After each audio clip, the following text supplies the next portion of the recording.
you very much. We are here at the current hospital. To see the Honorable George Koimburi, the Honorable Member of Parliament for Juja, who was brought here in critical condition.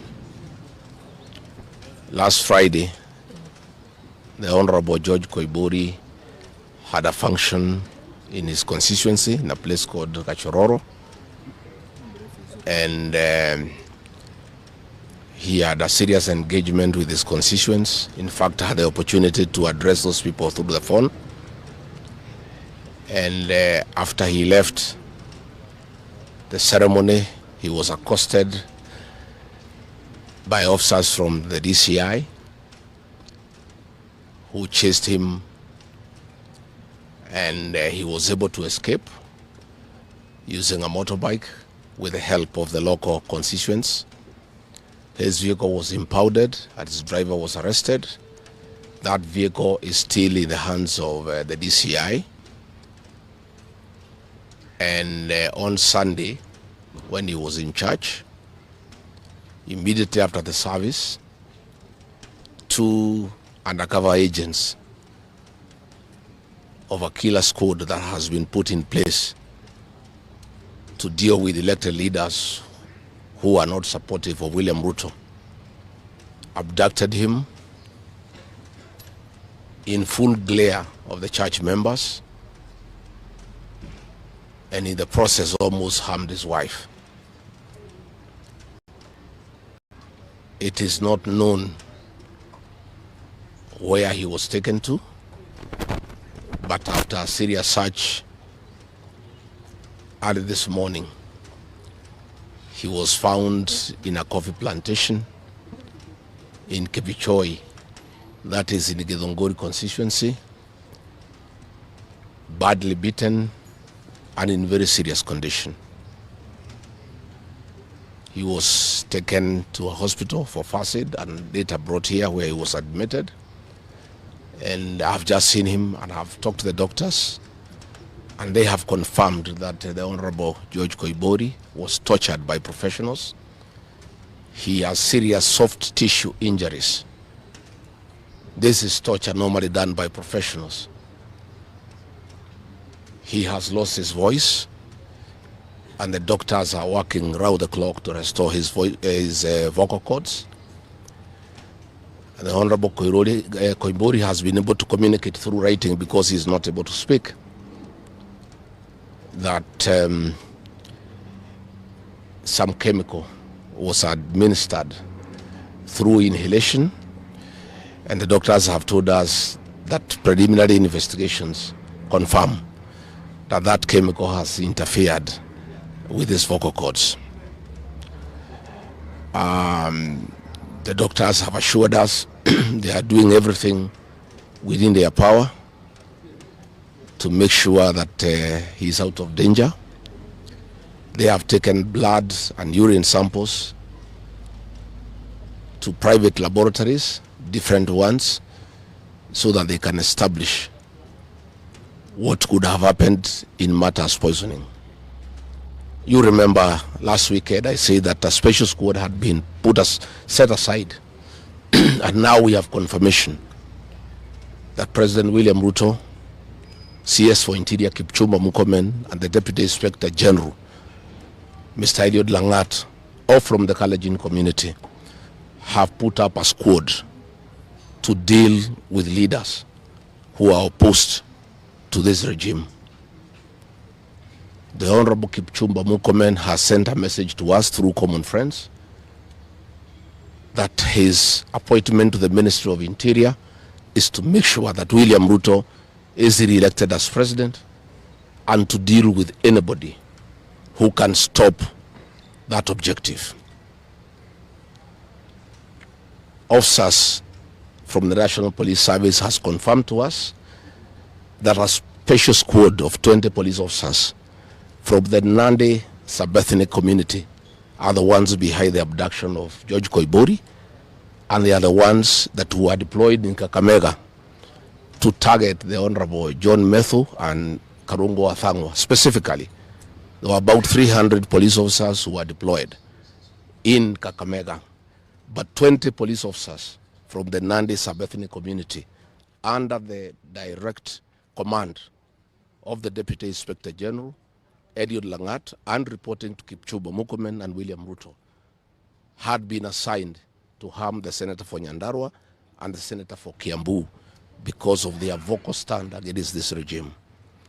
Let me say that I want to appeal to the international community to rescue this country. William Ruto has become a very vengeful dictator, and his activities are similar to the one by Dr. In Dada and Mobutu Sese Seko.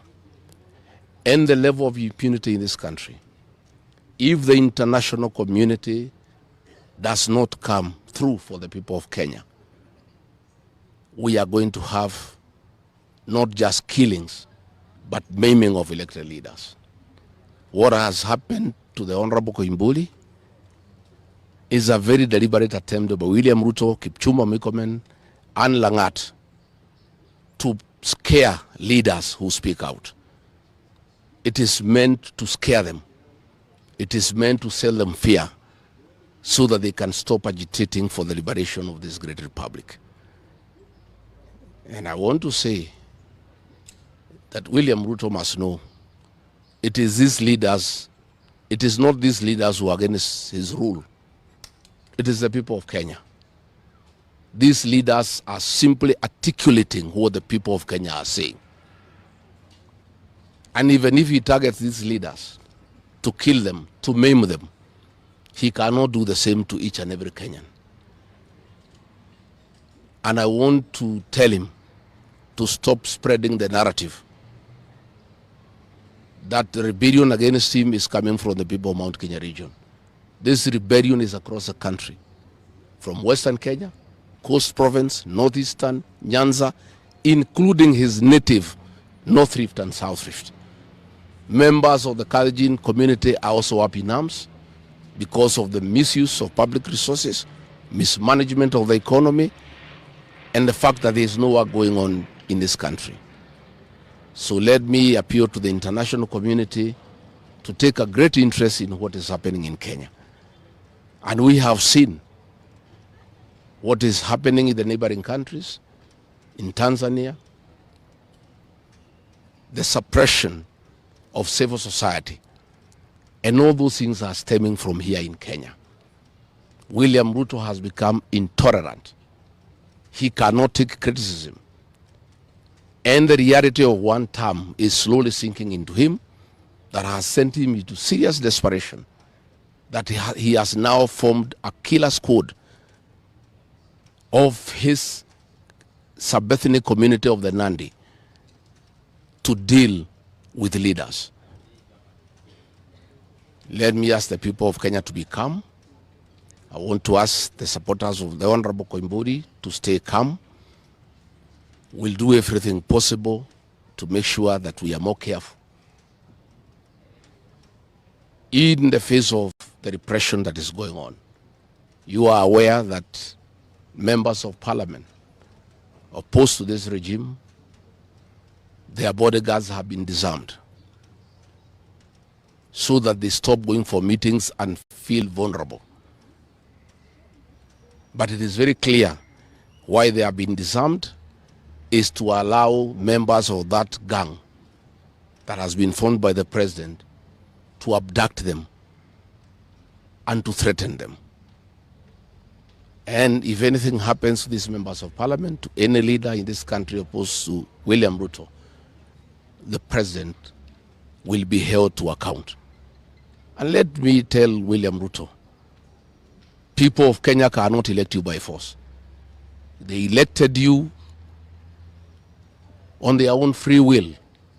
You are a popular leader 3 years ago, and you messed yourself up through bad governance, one-man rule, theft of public resources, wanton corruption, and tribalism. You cannot blame any of us here for the situation you find yourself in. The one-term movement is unstoppable, and there is nothing the president can do.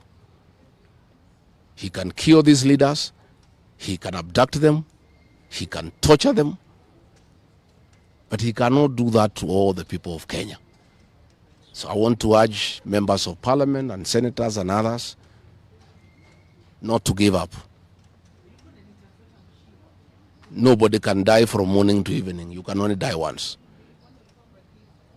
And the tree of liberation will be watered by blood. The Honorable George Koimburi is a hero of the Kenyan people. What he has undergone, the torture, the pain he is in, the anguish to his family members is not in vain. This liberation will take place, it will happen. And let me conclude by asking the Kenyan people not to be intimidated. Kenya is a constitutional democracy. They are entitled to cast their vote the way they want. And William Ruto cannot force the people of Kenya to elect him. And there is nothing he can do about it. Thank you very much.